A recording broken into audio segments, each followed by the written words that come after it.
So good evening, everybody, once again, and thank you for coming to this Portugalist webinar where we're talking about learning Portuguese and specifically learning Portuguese for citizenship, because I think that's why a lot of people are here.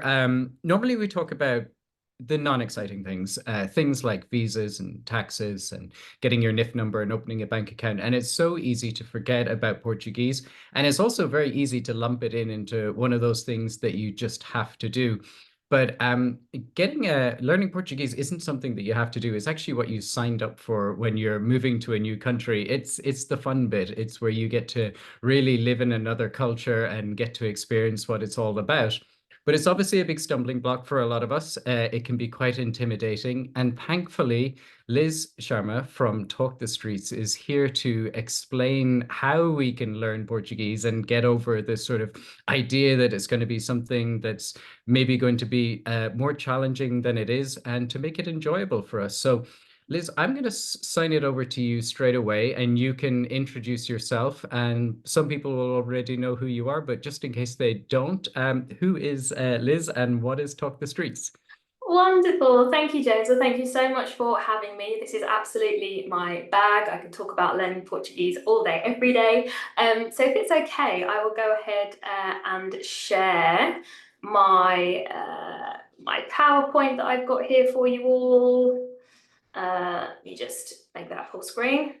All right, can I just get a quick yes in the chat?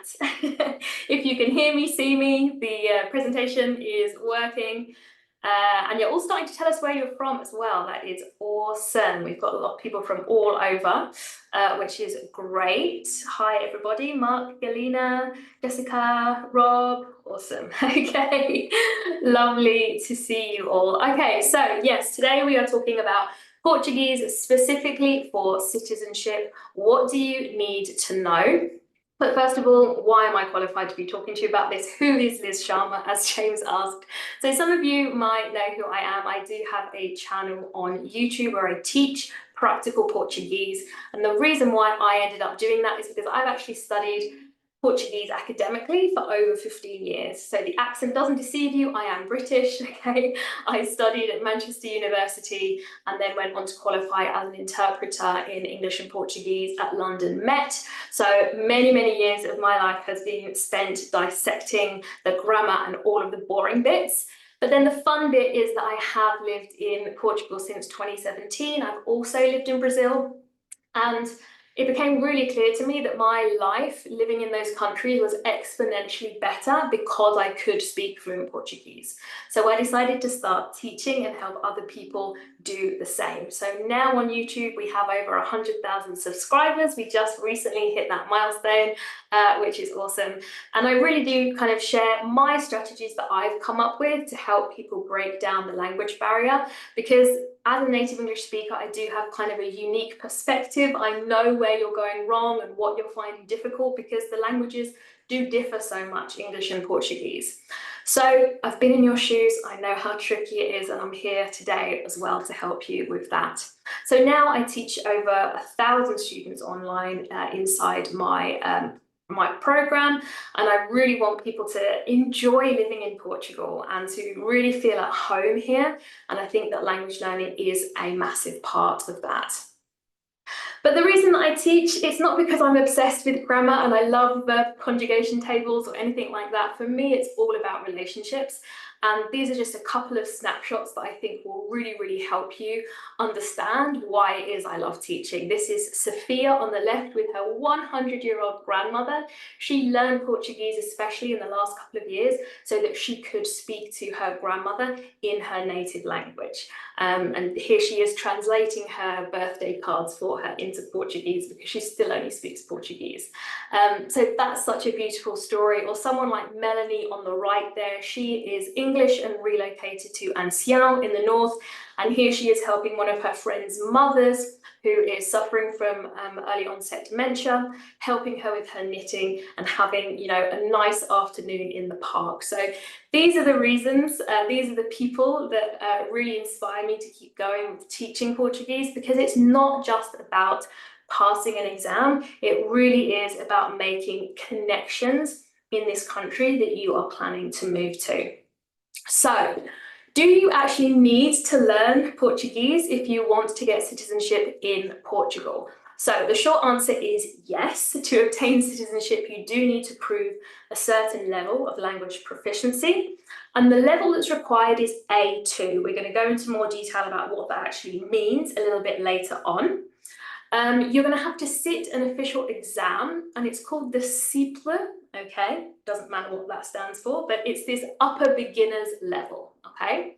There are test centres all over the world. That's something I'll also come on to explain. But here's the really important bit that I want you to take away from today. This certificate, once you have passed this exam, it doesn't expire. So the sooner you pass, the more prepared you are for your citizenship process when you qualify for that after 5 years. So you don't actually have to wait. The sooner that you get started with this, you will see your life start to improve in Portugal, and you'll be even more ready for your citizenship process, okay? I am going to be taking breaks throughout this presentation to answer some of your questions, because I know lots of people have sent in questions that you want answering, and I'm more than happy to answer those. So James will hit me with some of those as we take some gaps throughout the presentation, okay? So why should you care about this now? You're saying, Liz, that's 5 years away, I haven't got to worry about it. And I don't agree, and this is why. Do you want to feel like a visitor when you're in Portugal? And we all know what that feels like, right? When we don't speak Portuguese, we feel awkward, confused, we have to rely on our English, which feels embarrassing, and we really can only scratch the surface of what Portugal has to offer. We're sort of stuck in those tourist traps. We're not really experiencing the real Portugal. But what I want for you, and hopefully this is what you want as well, you want to feel like a fully integrated expat where you can actually navigate daily life confidently in Portuguese, be able to express what you need, and make lasting connections with locals, just like Melanie and Sophia have earlier on, okay? So I wanted to give you a quick inspirational story to let you know that it can be done, because you're probably thinking, all right, that's all well and good for younger people or people who have studied languages before. I'm no linguist, my brain doesn't work that way anymore. I just want to tell you that someone like Sharon, who I have worked with, she relocated solo by herself to the Algarve from West Virginia. And she was trying to learn Portuguese on her own, but she couldn't understand it when it was spoken. She didn't know if her pronunciation was any good. But she really did try to get stuck in before she arrived. Working with us, after just a few months, she was able to arrive in Portugal and only speak Portuguese from the get-go. She's made amazing friends with the landlords who are renting her house. That is her with Rosa, her landlord, who owns the apartment she lives in. And she loves life. She even now volunteers on a weekly basis at a local charity called ReFood, where all the volunteers are Portuguese, and she is just loving it. She is so brilliant. So this could be you, okay? Just bear that in mind as we go through today. So what is an A2 level? These kind of things, A1, B1, C1, what does it all mean? So this is a kind of framework that's the same throughout all of Europe, okay? So this is how the languages in Europe are kind of divided. So as you can see, A2 is what we would call upper beginner. It's actually only one up from the most basic level, okay? So hopefully that feels a little bit reassuring. You're not expected to be really fluent in order to pass this exam, okay? It's more about navigating day-to-day life, being able to talk about yourself in simple facts, being able to get what you need in a shop, okay? Being able to greet people and have friendly conversations, a bit of small talk, okay? But you're not expected to be super fluent, okay? So hopefully that's a little bit reassuring. That is what an A2 level is. It's not too scary. However, in order to get to this level, it's recommended that you're going to need up to 200 hours of guided study to get here, okay? So on the one hand, it's not too scary because it's not too advanced, but on the other hand, there is a lot of work involved to get into this stage in Portuguese where you can comfortably have a short practical conversation in Portuguese, okay? And that's what I'm going to help you get a kickstart on today. And in terms of the actual exam, I mentioned it's called the Ciple. This is what the website is going to look like when you are searching for how to sign up for the exam. I know it's a bit confusing. I know it's a little bit outdated. It's not a very easy place to navigate. But if you type into Google CAPLE, that's the examining board, and CIPLE, that is the actual exam itself, it's going to bring you to this page where you can actually sign up. So that big blue button that says inscrever-se no exam, okay, that's the one that you need to click on to sign up.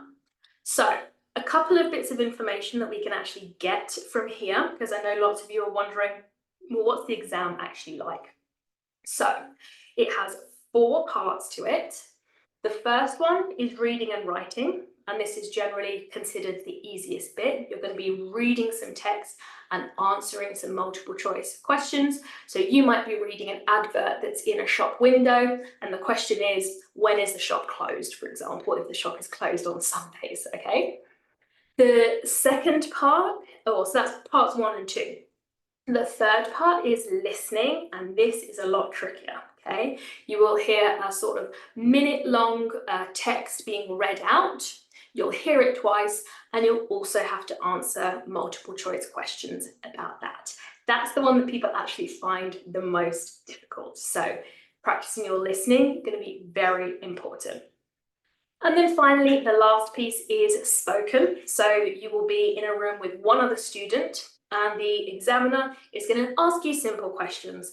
It depends what they're going to ask. We don't know, we can't predict that. But on the day that my husband and I did it, we were lucky enough to go in together. They were asking very simple things about wanting to know about our life, how long we lived here, what our daily routine is like. So if you can think back to if you did like Spanish O-level or something like that and you had to do the oral exam, it's pretty similar to that, and that will be about 15 minutes, okay? So it's kind of 2 hours long in total, but it's pretty long. You're there for the whole day. It costs 79 euros currently to sign up for it. But here's the other important bit. To pass, you need to get 55%, okay? So again, it's not too crazy hard. You just need to get just over half to be able to pass this exam. Okay, so those are the kind of logistics around the exam itself. So I may have already answered some of the questions preemptively, but I'll happily stop here and answer any questions that came in, James, about the actual exam itself. Let me just unmute myself. Okay, so there were a couple of exams taken there. Somebody wants to know, is it possible to take it online? So they are held in test centres, and they are actually technically available all over the world. So again, on that website that I was showing you, we can post the link in the chat. I think I shared it at the beginning, James. I don't know if you're able to put that in the chat. There's like a geographical map, and it will show you all the different test centres in the world. You can click on that, and it will have an email address and a phone number for the school that's hosting these exams. So you can call them or send them an email and ask them when they're going to be hosting the Ciple exam, like next year, for example. There isn't a huge amount of availability, and this is another reason to really think proactively about this and get signed up for it well in advance, because what some people find is that they want to sign up for it and all the places have gone.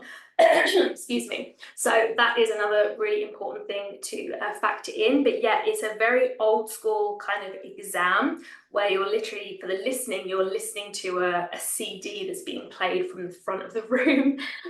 So yes, it is held in test centres all over the world.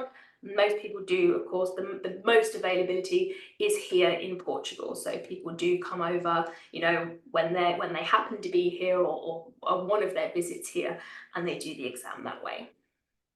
Perfect. And we have a couple of questions about passing it. I'll ask them both together because they're quite similar. First of all, do you need to pass all components? I think you mentioned there were 4. And second of all, can you retake the exam if you do not pass? Yes, you can retake the exam. I definitely know people who failed it before they came to us, and we had to, really build them back up to go and give it another go. So yes, you can resit it. In terms of, do you have to pass all of the components? I don't know if it's a 55% pass mark for each of them, or if it's a 50% pass mark overall. That I don't actually know. I'm not technically affiliated with the exam board. But yeah, 55% overall is my understanding of what you need. Perfect. And could you give people just a little advice on how early to sign up? Because you said some places it can be difficult. Is this the case everywhere? Do they fill up, say, quicker in Portugal or somewhere else like the US than they do in other countries? Yeah, so my understanding is that it's just very limited availability. So if you have it in your head that you want to do this within the next year, I would definitely start looking kind of a year in advance for when the exams are going to be taking place. As that also then gives you a really nice stretch of time to be preparing for it as well. It's not the kind of thing I would suggest scrambling with at the last minute. And I know that people often ask about like how they can test their level to know if they're actually going to be able to pass this.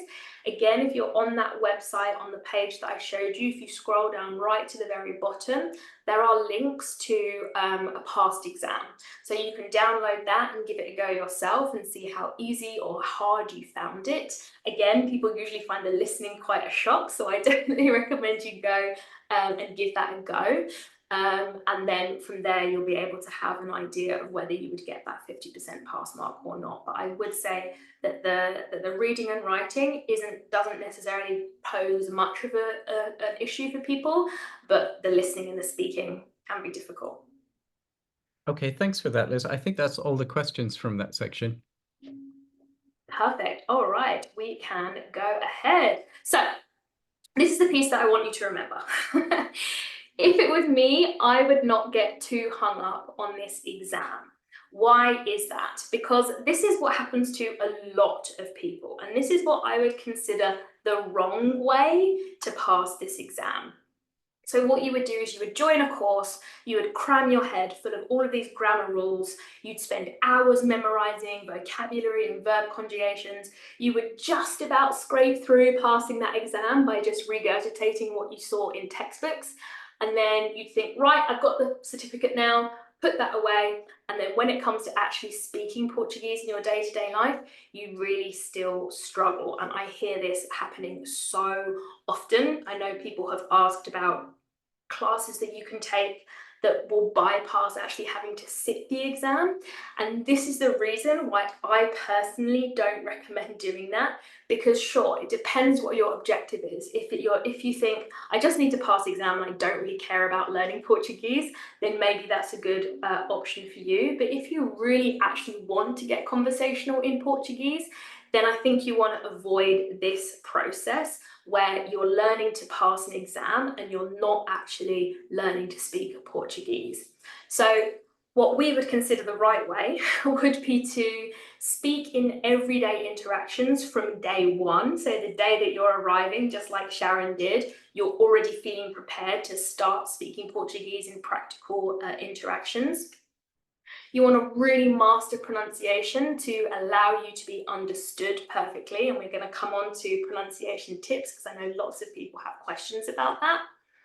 You need to take a bite-sized approach with grammar because it is so confusing and so overwhelming to think, I've got to learn all of this grammar. But actually, if we take it in really small bites and only look at what we need, we can build up a baseline of what we need quite quickly.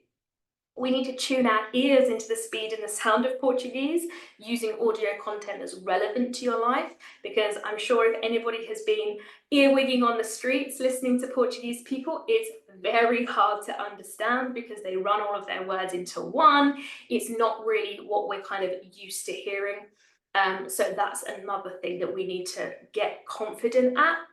And simply just gain the confidence to interact with locals on a daily basis and really start to integrate into the culture. If you're doing all of these things, you are going to pass the exam, but you also have the added benefit of actually using Portuguese in your day-to-day life and starting to feel more at home here, having more experiences here, and making more valuable connections.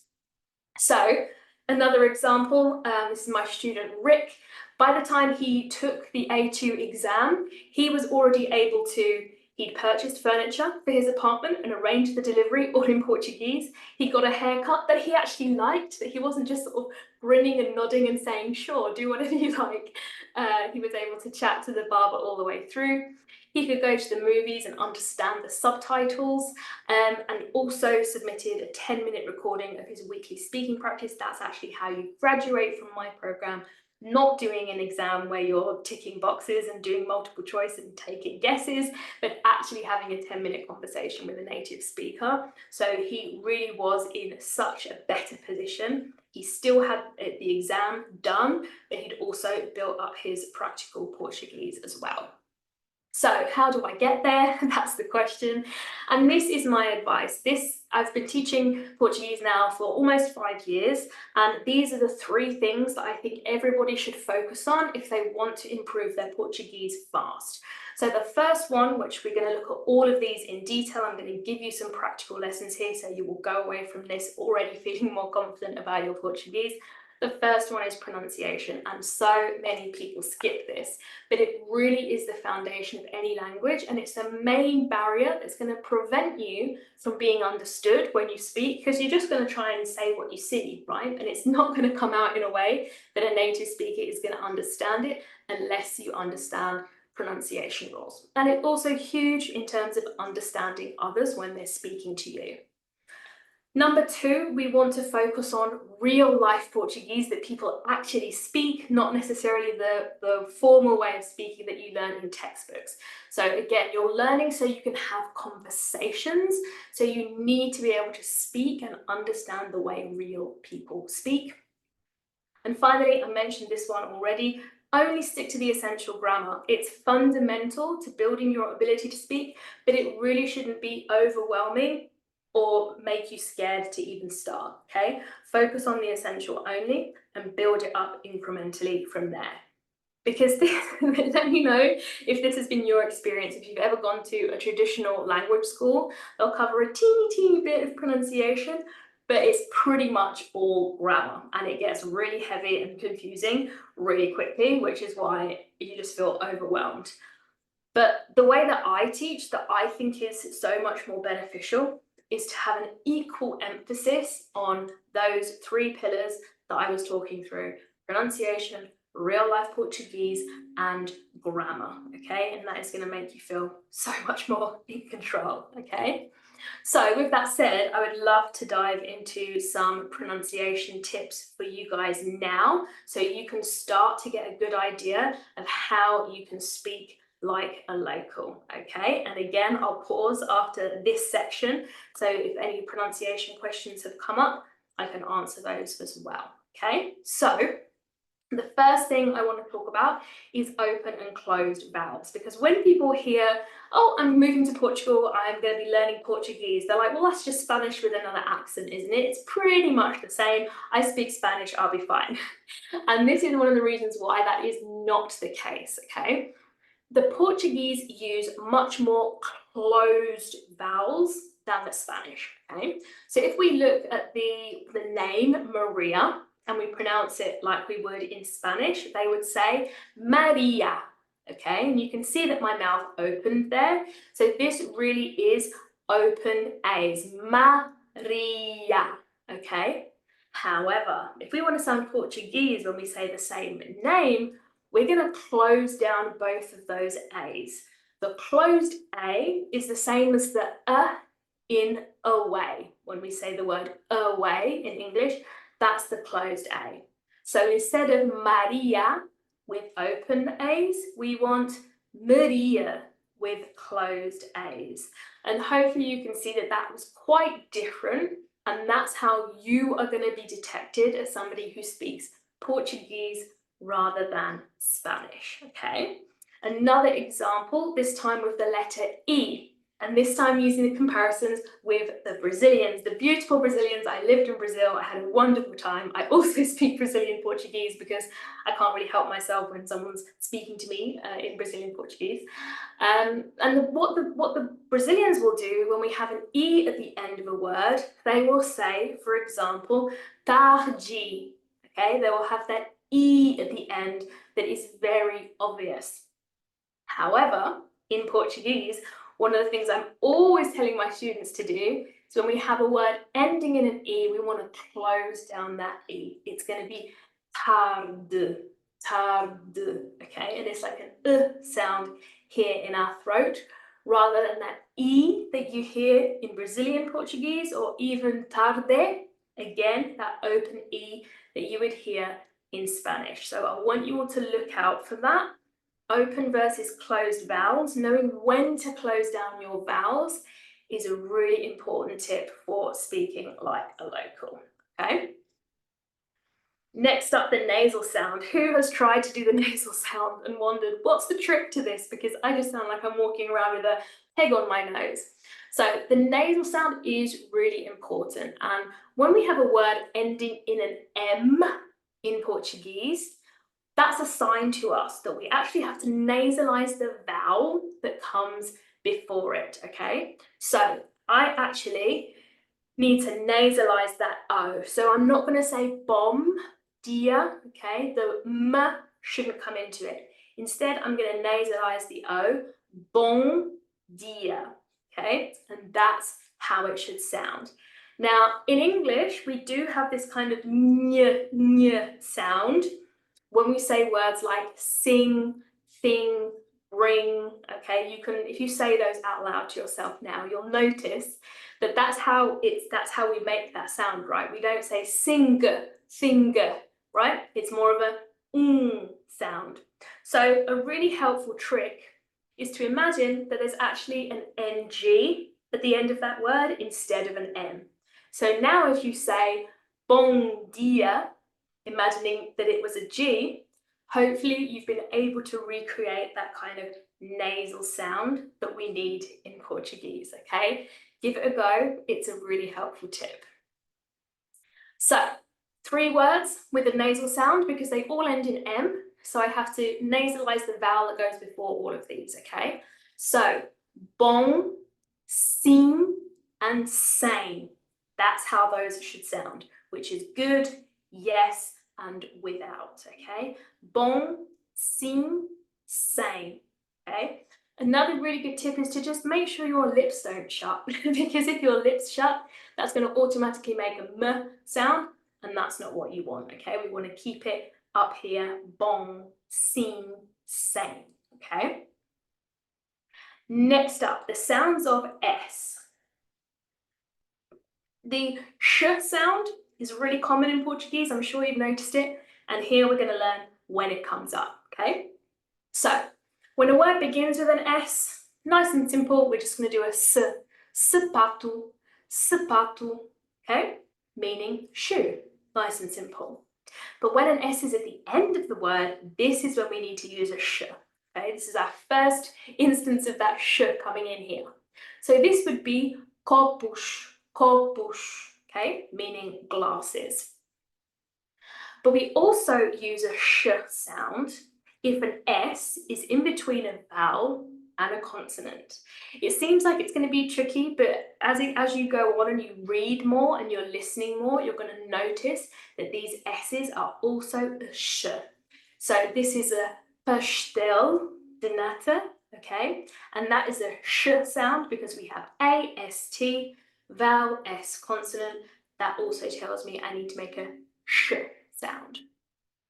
This one people always forget, especially if they are Spanish speakers. When an S is in between 2 vowels, it needs to be a Z sound. So casa is going to sound so much better than casa, because in the second one, we're going to give you away as a Spanish speaker, okay? The Portuguese make Zs of their S's in between 2 vowels. And finally, we have the zh sound. We actually have this in English in the words treasure, pleasure, okay? So something like Lisboa, okay, would also be that zh sound. And I hope you're practicing these at home because that's what this is for. Okay? I hope this is starting to sound good. So a few of the words that you might have been saying incorrectly, we can go over them now to make sure that they're sounding good. So this one, top left, nasal sound, hopefully you're all realizing, because it ends in an M. So this is bem, meaning good. So you would ask someone, tudo bem? Everything good? How are you? Okay? The next one down, mesmo. That's another one of our j sounds, like Lisboa. Okay, this means the same, mesmo. The bottom one, obrigado. It sounds really simple, but lots of people, especially Americans, will mess up the O's on this, okay? We want a nice popping open O, not ah. And that's what people are so tempted to do. If you were saying the word obvious, for example, with an American accent, we have that ah, so we often hear a lot of obrigado, and that's not what we want, okay? We want an oh. Obrigado. And the final O is different because every word ending in an O has to be an oo sound, okay?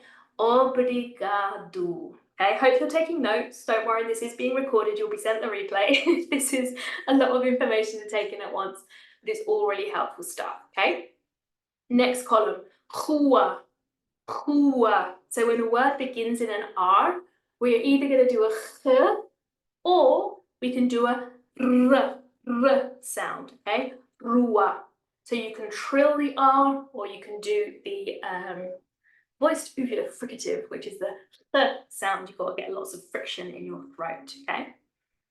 Next one, viagem, viagem. It's a nasal sound at the end, but that doesn't mean we put the stress at the end, okay? That's something that really confuses a lot of people. They want to say viagem because they're so happy they remembered there was a nasal sound there, but it needs to be viagem. And finally, mas. This means but. So you can see we've got a sh at the end there because we learned that an S at the end, that has to be a sh. And again, we have that closed A. It's not mash, it's mesh, that closed A sound there as well, okay? So there's a few words that really encapsulate some of the hardest things to pronounce in Portuguese. So you can practice these and get these right, you'll be on a really good track. And then lots of you have asked about a good dictionary. Actually, this is even better. It's an app called Lingui that I recommend to everybody. And the reason why I recommend it is because it's a great bilingual dictionary, but also it has a little speaker icon and you can actually hear the pronunciation of the word that you have looked up. So it should give you two options, to hear it in Brazilian Portuguese and European Portuguese as well. So if that's the one you're learning, then you can click on that one and hear the pronunciation. So this is really great if you're in the supermarket, for example, and you want to look up like what's coriander or something random like that. You can look it up there and hear it said, so you can then go ahead and ask for it. Okay, so I really recommend that everybody downloads that app. Questions about pronunciation? Hit me, James. Thank you so much for that, Liz. That was really, really helpful. I was, as you were saying that, I was realizing all the mistakes I've been making over the years, why people Easily didn't done, understand me. easily done. Let's see. So, well, we've got one just on someone who lives in a part of Portugal. Let's see if I can get the area where the accent is a little more difficult. So it's a dialect, and they find it very difficult to understand. It's perhaps a rural area.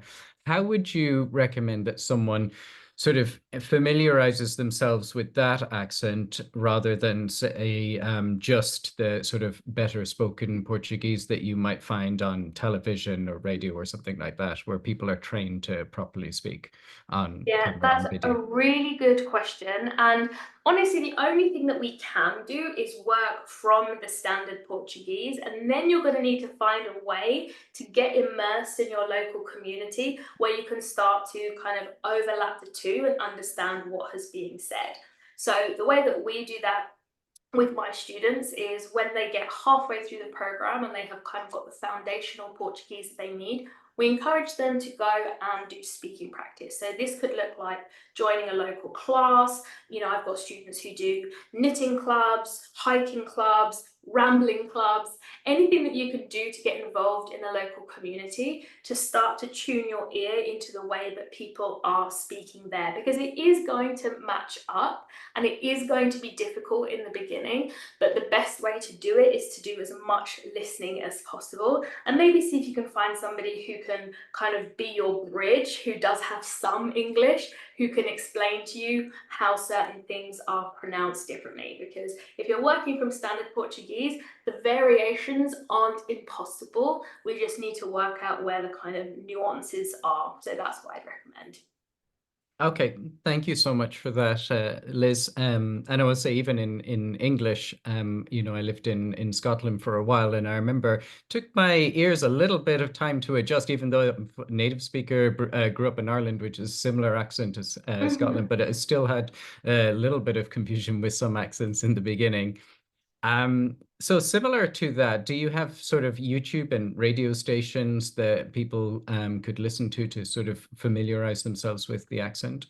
Yeah, absolutely. So all of the main terrestrial channels that the Portuguese have, which is RTP, TVI, I'm saying it in English, which sounds funny, RTP, TVI, and also SIC, SIC. These now all have streaming platforms online, and some programs will have closed captions. So closed captions are a little bit different to subtitles because they're actually for the hearing impaired. So they're not necessarily going to match up 100% with what you're hearing, but it's pretty much, I'd say, 90% of the way there. Unfortunately, it's not every program, but if you go on those websites and say you're interested in gardening, find a gardening show, or if you're interested in cooking, look up a cooking show. If you like drama like me, find a telenovela that you like, and even better, if it has the little CC in the corner of the player, then you can click that and get closed captions. So because those are all kind of native Portuguese channels, those are really, really good to start with. And then of course you've got things like Netflix, Amazon Prime, Disney Plus.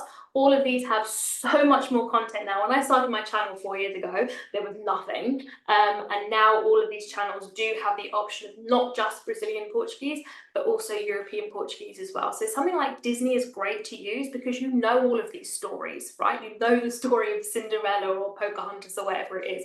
So your brain doesn't have to work that hard to work out what's going on, because you know that having it in Portuguese is going to be really helpful. So yeah, anything aimed at children is also great because it's going to be a little bit more simple. I also think reality TV is great because it's just people sitting around on an island or on a beach and just having normal discussions like we would have, like I don't like that girl, or you said such and such which upset me. Things like that can be really useful to learn for day-to-day life. So that's where I'd start.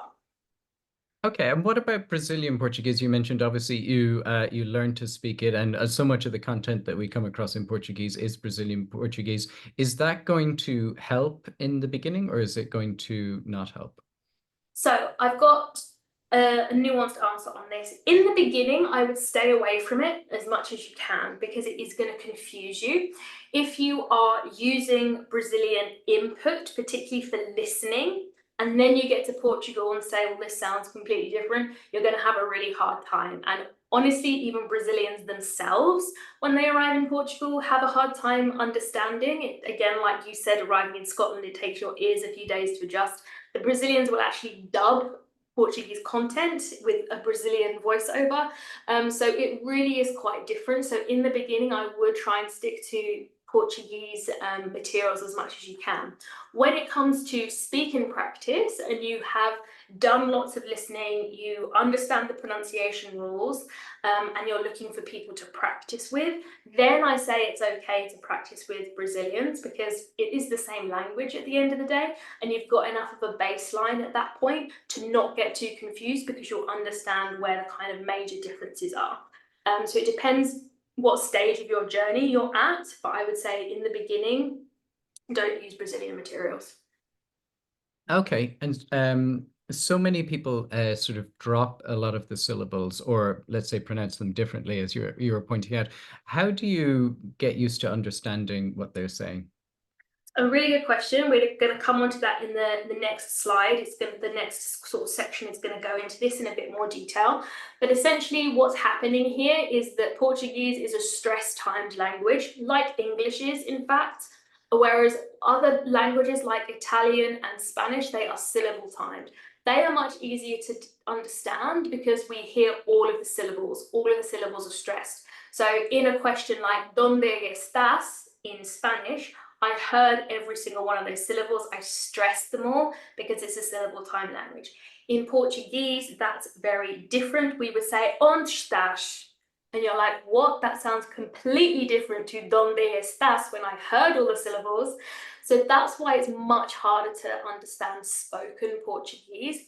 So we're stressing at regular intervals, and the syllables that aren't stressed get swallowed up and they're so much more difficult to hear. So that's why it's really important to understand your pronunciation rules, because you'll start to understand which parts of the word aren't going to be stressed.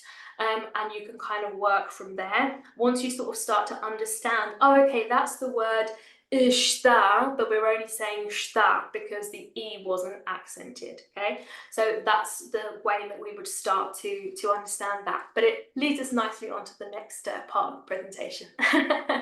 Well, let's jump onto that then. Awesome.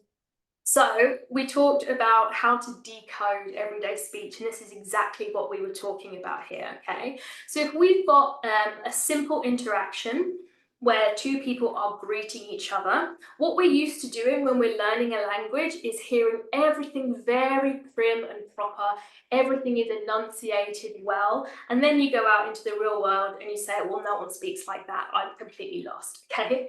So we try and do things a little bit differently here. So let's go through this little conversation. Olá, Sofia, tudo bem? Hi, Sophia, how are you?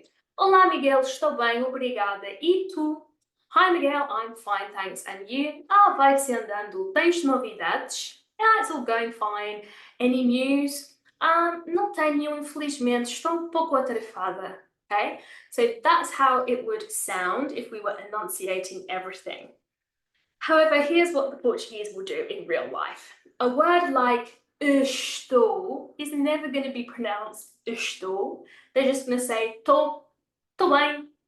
So you can see how much that has been reduced because we're not stressing all the syllables for the reason I told you before, because it's a stress-timed language, okay? A word like novidades, which would sound like that if we enunciated all the syllables, will become novidades, and the end will get completely swallowed up. And again, with estou, it will become tô um pouco atarefada. So this is really something that is tricky in the beginning. So that's why looking at and dissecting real life dialogues like this is really helpful. Conversation continues. E a família está bem? And how's the family? Está sim, graças a Deus. Yes, they're fine, thanks to God. That's very Portuguese saying. Ótimo, aonde vais? Great, where are you going? Vou ao café. Okay? But in real life, instead of está bem, they would say tá bem.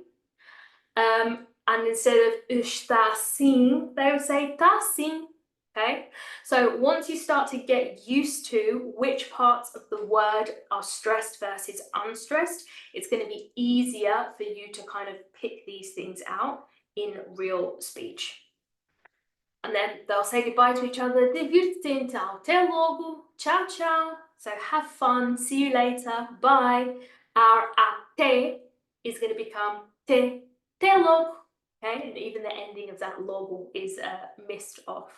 So this is how we can really start to tune our ears in, as we were saying, to the way that real Portuguese people speak. So hopefully that is a really helpful clue, and you can all listen out for this now when you are doing your listening in real life.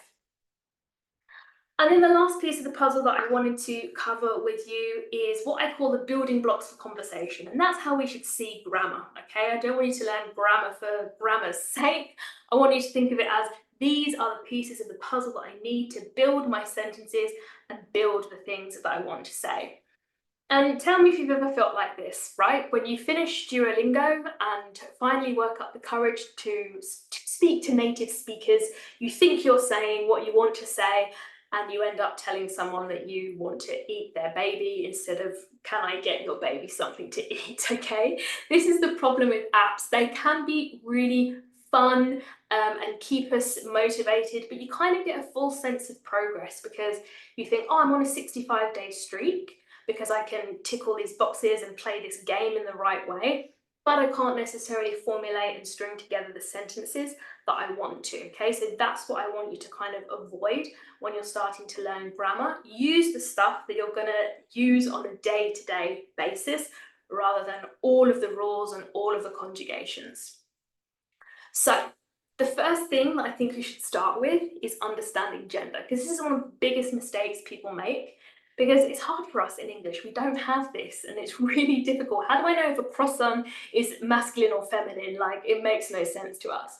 So it does affect way more parts of the sentence than you would expect. So numbers will change, adjectives will change, words like my, yours, his, hers will also change.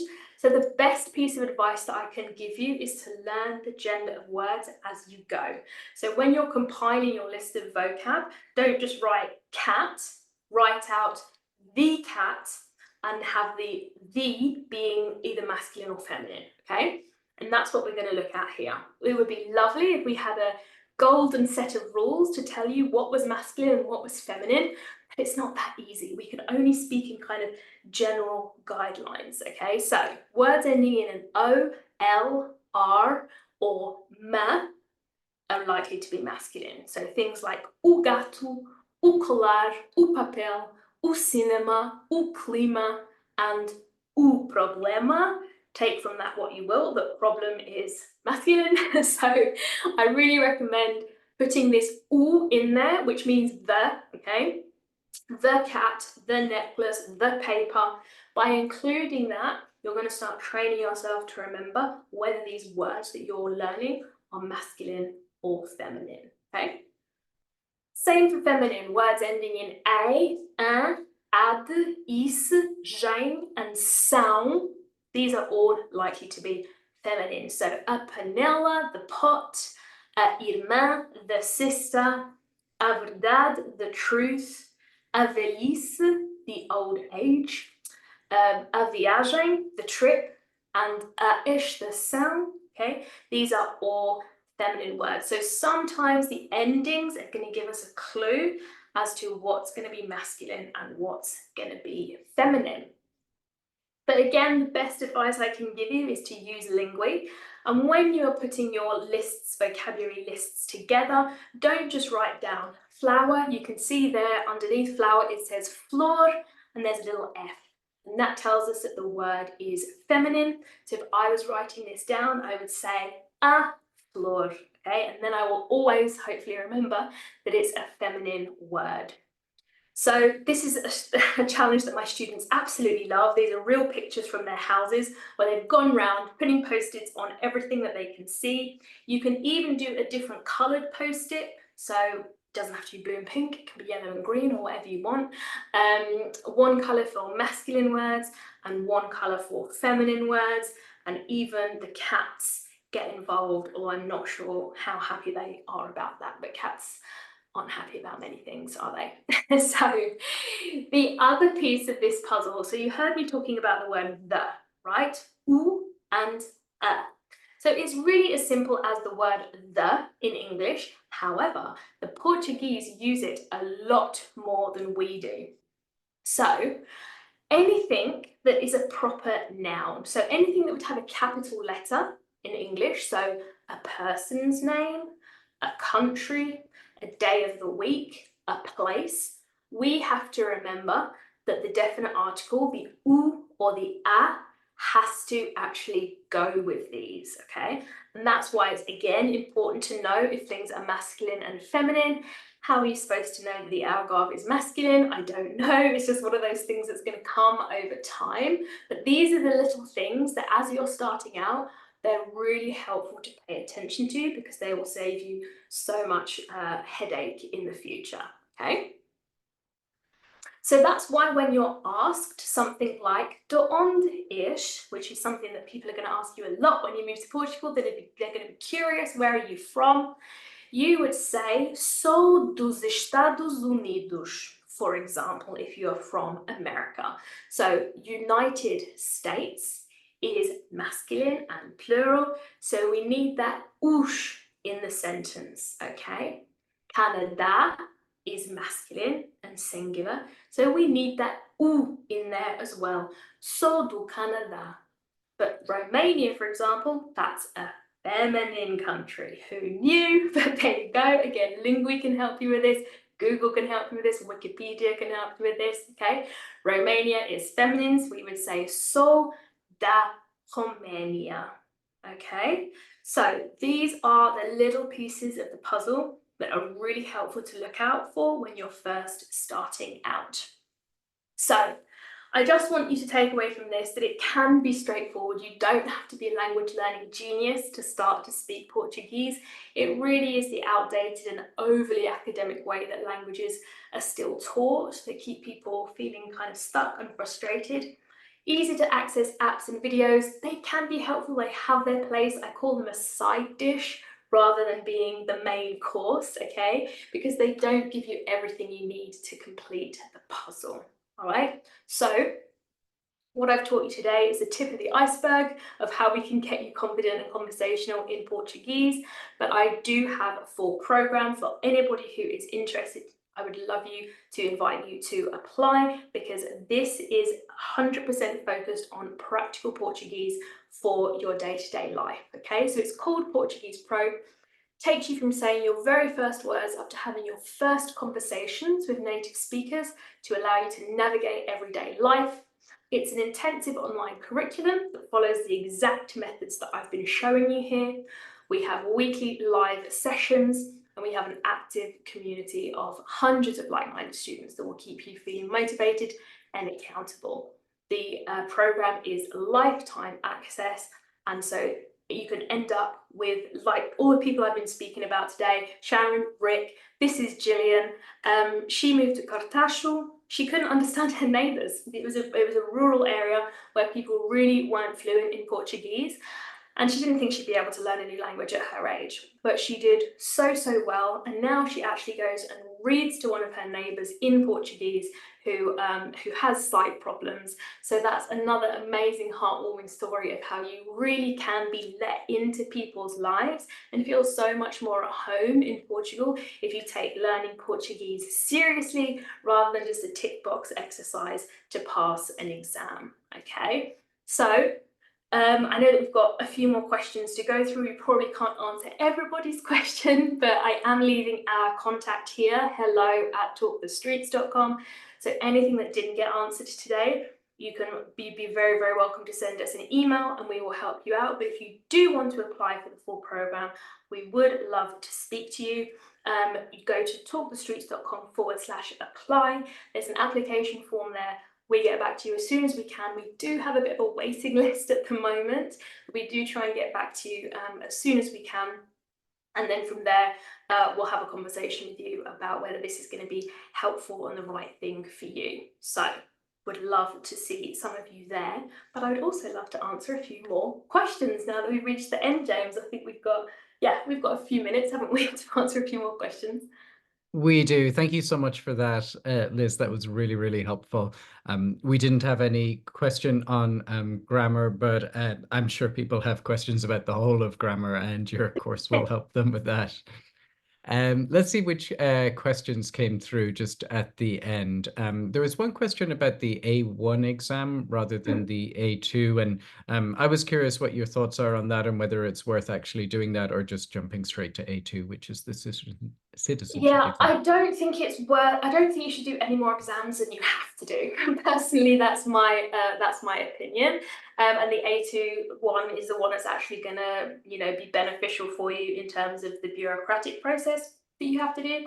So yeah, I wouldn't necessarily recommend going and doing an A1 exam unless you happen to be enrolled in a course that does that as part of it. A1 really is quite a very basic level. So I think anybody who wants to be sort of pretty conversational, able to chat to their neighbors, able to get what they need in the supermarket, able to get a haircut like Rick. That's the A2 level that we're looking for. And to be honest, a lot of people stop there and they're like, this is enough. I don't need to be able to discuss politics and climate change. A2 is good for me.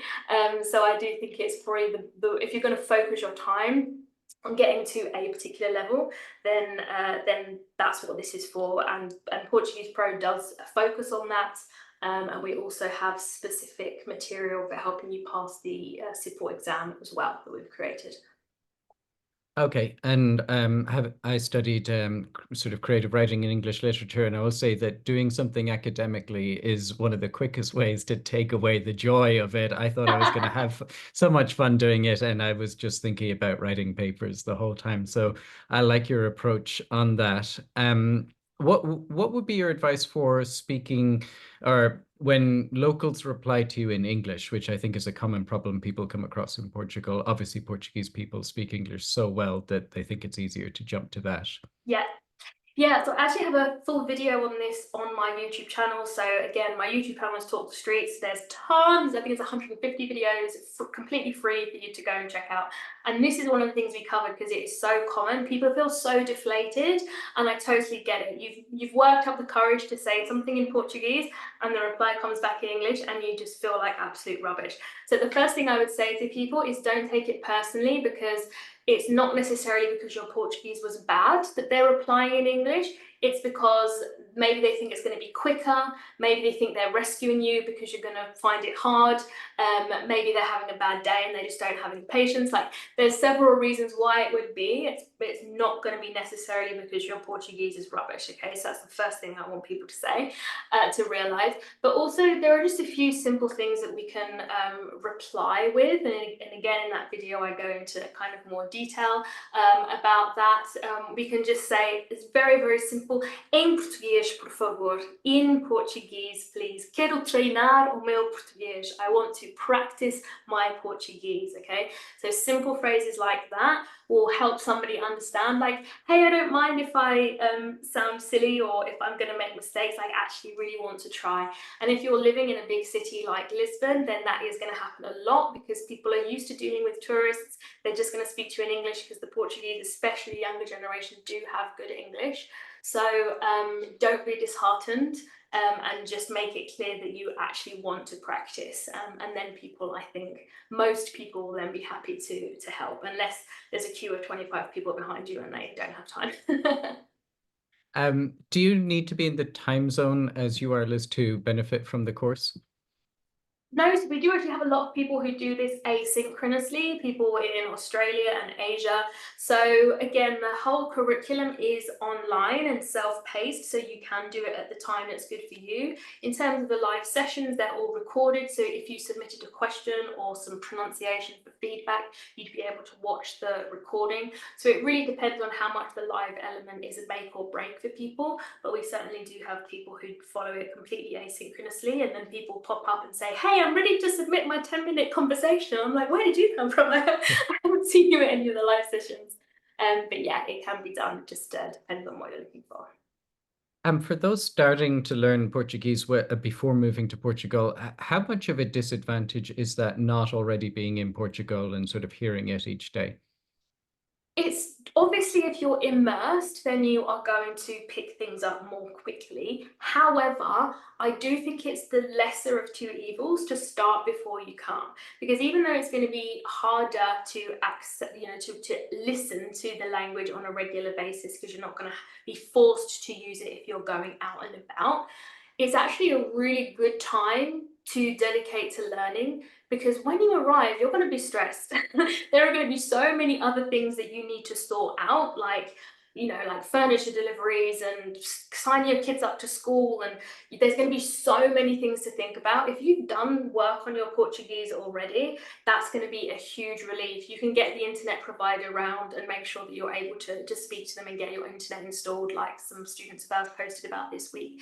So even though it seems like it's not going to be easy, because so many things are online now, there's tons of YouTube channels, all of the Portuguese TV shows, TV channels that I mentioned. If you have a VPN, set it to Portugal. You can watch a bunch of these things. I don't think it's a deal breaker to not be in Portugal. I actually think it's to your advantage because you can take things at a more relaxed pace and make sure that when you get here, you can use some Portuguese already. And yeah, there's so much online now that you can immerse yourself even if you're not in the country.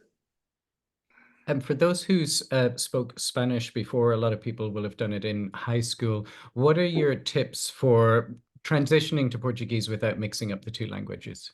You're going to mix up the two languages, Okay. okay? And that's okay in the beginning. So really, there is mostly pronunciation tricks, and it's really difficult. I have lots of native Spanish speakers that I teach, and they're actually the ones who struggle the most in the pronunciation because they can't get rid of the ingrained rules in their head. So something like casa, for example, they will say instead of casa. They will put oi on the ends of verbs like boy instead of vo. Okay, they just can't get rid of those little things. I do, again, I have 2 or maybe I have 3 full videos on my YouTube channel about converting from Spanish to Portuguese.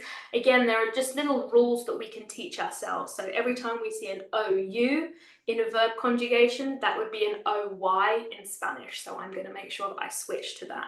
I'm going to make sure that I'm not using as many open vowels, and I'm going to close down my vowels so that I sound more Portuguese. So again, if we sort of learn those rules, it's going to take a long time for you to actually let them sink in and for you to use them. But anyone who speaks Spanish is going to understand the kind of overall way that Portuguese is structured and works. So you're kind of, you're a good chunk of the way there, but there is still a lot of work to do. Yeah. Okay, I imagine it is helpful to have that, but also both a help and a hindrance at the same time. Yeah, exactly. I mean, I spoke Spanish first as well, so it can be done. Well, Liz, thank you so much for that. It's been great to hear from someone who grew up speaking English that it is possible to learn Portuguese and actually get to a level where you can use it in day-to-day life, not just pass an exam, but actually speak with people and have proper conversations. I've really appreciated learning everything that you've had to say. I know there's been a lot of questions that we haven't had time to ask because we are finishing up now, but what I'm going to do is I'm going to pass on those questions to Liz and her team. She did mention that they have a small team. They are not a giant company like Rosetta Stone, so just give them a little time to get back to you, but those will get answered, and I will send out the recording as well. Wonderful. So, Thanks so much for having me. It's been so much fun, and I'm so happy to see so many people here who want to take learning Portuguese seriously. So yeah, thank you all so much for all of your attention. okay, thank you. Beijinhos. Tchau. Obrigada.